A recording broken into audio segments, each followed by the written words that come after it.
एक आधार कार्ड के अगेंस्ट एक पिटीशन दायर होती है और उस एक पिटीशन से निकल के बन जाता है इंडिया का सबसे बड़ा कॉन्स्टिट्यूशनल वर्डिक्ट प्राइवेसी पे।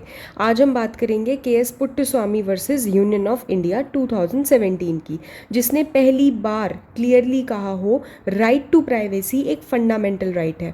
और ये केस केशवानंदा भारती के बाद इंडिया की दूसरी सबसे बड़ी बेंच 9 जजेस ने डिसाइड किया था। तो चलो स्लाइड बाय स्लाइड पूरे केस को समझते हैं। तो सबसे पहले ना ये समझेंगे कि आखिर ये केस 9 जजेस तक पहुंचा कैसे।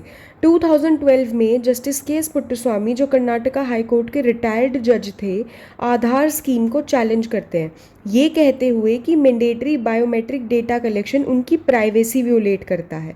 2015 में 11 अगस्त को एक 3 जज बेंच जस्टिसेस चेलामेश्वर, बॉब्डे और नागप्पन, इन्होंने कहा कि पहले ये डिसाइड करना ज़रूरी है कि क्या पुराने जजमेंट्स एमपी शर्मा 1954 और खड़क सिंह 1962 सही थे, जिन्होंने कहा था प्राइवेसी फंडामेंटल राइट नहीं है।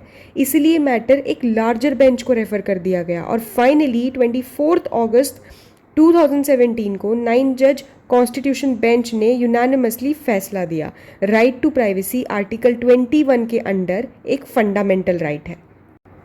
अब देखते हैं कि जजमेंट में एग्जैक्टली हुआ क्या। कोर्ट ने 2 पुराने जजमेंट्स को ओवर रूल किया। पहला judgment MP Sharma versus Satish Chandra 1954, जिसमें 8 जज बेंच ने कहा था कि कॉन्स्टिट्यूशन प्राइवेसी को कोई स्पेसिफिक प्रोटेक्शन नहीं देता।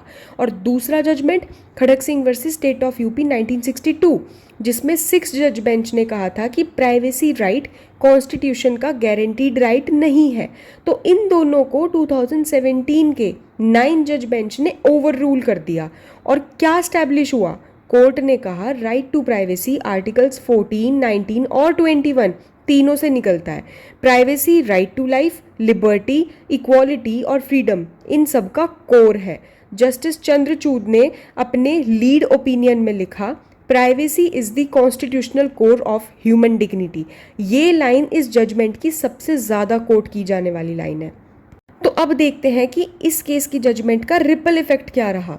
पुट्टस्वामी 2017 के तुरंत बाद ही नवतेज सिंह जौहर केस 2018 में, जिसमें 377 सेक्शन डीक्रिमिनलाइज हुआ, वहाँ सेक्सुअल ओरिएंटेशन का राइट प्राइवेसी से ही निकाला गया। जोसेफ शाइन केस 2018 में, जिसमें एडल्ट्री को डीक्रिमिनलाइज किया गया, वहाँ भी सेक्सुअल ऑटोनॉमी को प्राइवेसी का हिस्सा माना गया।